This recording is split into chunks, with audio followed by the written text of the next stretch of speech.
Properties of definite integration का एक और जबरदस्त क्वेश्चन। प्रॉपर्टी दिखाई कुछ और दे रही है, लगेगी कुछ और। आओ देखते हैं क्वेश्चन क्या है। क्वेश्चन कह रहा है 0 to pi 1/1 plus e to the power sine x dx। तो अगर आप यहां बच्चों देखो तो प्रॉपर्टी दिखाई दे रही है कि 0 to 2 पाई यानी 0 to 2a वाली प्रॉपर्टी लगनी चाहिए, लेकिन आप ध्यान दो कि यहां 0 to 2a वाली प्रॉपर्टी नहीं लगेगी, यहां प्रॉपर्टी लगेगी 0 to a वाली। तो 0 to a प्रॉपर्टी क्या कहती है?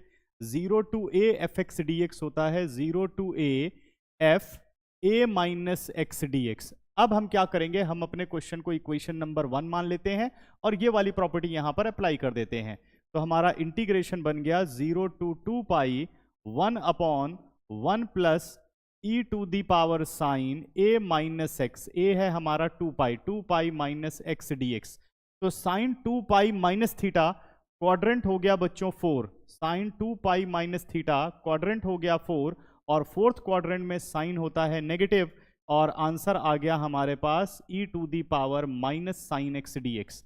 अब क्या करना होता है इस प्रॉपर्टी में, जो ये आपको डिनोमिनेटर दिख रहा है या तो ये डायरेक्टली आ जाए, नहीं आ रहा है तो देखते हैं कि क्या कुछ चेंजेस करके ये डिनोमिनेटर बन जाएगा। तो ये आ गया हमारे पास 0 to 2 pi 1/1 plus e to the power minus sine x को लिख दिया 1/e to the power plus sine x d x. अब ध्यान देना, e to the power sine x को मैं एलसीएम लूंगा और जो एलसीएम है वो शिफ्ट हो जाएगा न्यूमरेटर में, यानी बन गया e to the power sine x, और डिनोमिनेटर में आ गया e to the power sine x plus 1 dx।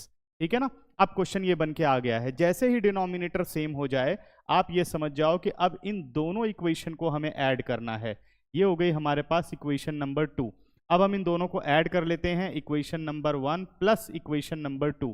तो जब आप ऐड करेंगे तो लेफ्ट और लेफ्ट ऐड होकर के हमारे पास आ गया 2i।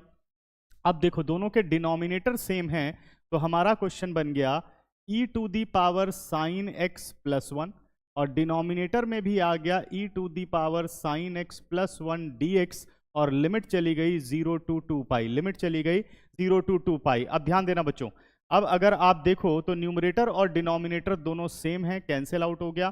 क्या बच गया? 2i is equal to 0 to 2 pi integration of 1 dx, और 1 का इंटीग्रेशन अगर हम करें तो 1 का इंटीग्रेशन हो गया x। लिमिट फ्रॉम 0 to 2 पाई।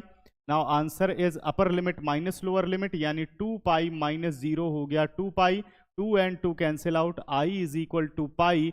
ये इस क्वेश्चन का फाइनल आंसर हो गया।